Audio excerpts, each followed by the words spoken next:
नमस्कार मित्रांनो, मी महेश पाटील आणि आपल्या सर्वांच्या आवडत्या पाटील हब या यूट्यूब चॅनलवर आपले मी मनपूर्वक स्वागत करतो.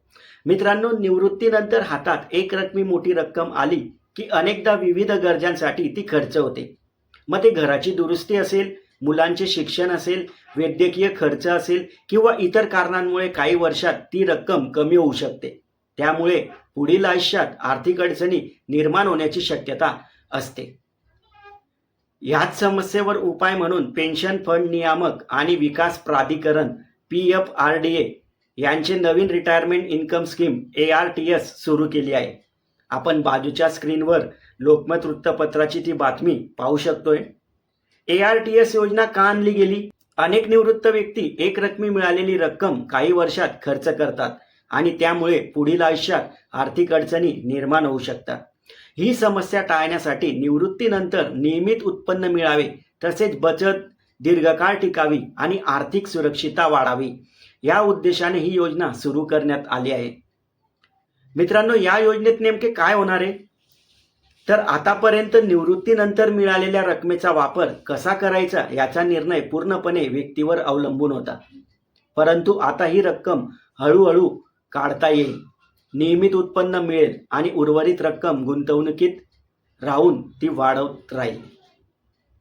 म्हणजेच निवृत्तीनंतर पेन्शन सारखे नियमित उत्पन्न मिळवून देण्याचा या योजनेचा प्रयत्न आहे. मित्रांनो, यामध्ये पैसे मिळवण्याचे दोन पर्याय. पहिला पर्याय म्हणजे सिस्टमॅटिक पे आउट रेट SPR. या पर्यायात दरवर्षी ठराविक टक्के पैसे दिले जातील. निवृत्तीच्या वेळी किती रक्कम घ्यायची हे ठरवून दरवर्षी त्याचा पुनर्विचार करता येईल. गुंतवणूक सुरू राहिल्यामुळे मिळणारी रक्कम कमी जास्त होऊ शकते. दुसरं आहे मित्रांनो, सिस्टमॅटिक युनिट रेडमिशन म्हणजे SUR. या पर्यायात ठराविक कालावधीनंतर काही युनिट्स विकली जातील. मिळणारी रक्कम त्यावेळेच्या गुंतवणुकीचा बाजार मूल्यावर अवलंबून असेल. बाजार वाढला तर जास्त लाभ मिळू शकतो, तर बाजार घसरल्यास परिणाम सुद्धा होऊ शकतो. मग वयानुसार गुंतवणुकीचे वाटप कसे होणार आहे ते पण आपण थोडक्यात पाहून घेऊ की या योजनेत वय वाढत जाईल तशी शेअर बाजारातील गुंतवणूक कमी होत जाते आणि सरकारी रोख्यामधील गुंतवणूक वाढत जाते. वृत्तपत्रातील तक्त्यानुसार 80 वर्षानंतरचे जर वाटप आपण पाहिले तर आपण पाहू शकतोय शेअर बाजारात 10%, कॉर्पोरेट बॉन्ड 15% आणि सरकारी रोखे 75%. यामुळे वय वाढल्यानंतर गुंतवणुकीतील जोखीम कमी करण्याचा प्रयत्न केला जातोय, हे आपल्याला इथं कळतंय. आता या योजनेचे प्रमुख फायदे कोणते मग मित्रांनो?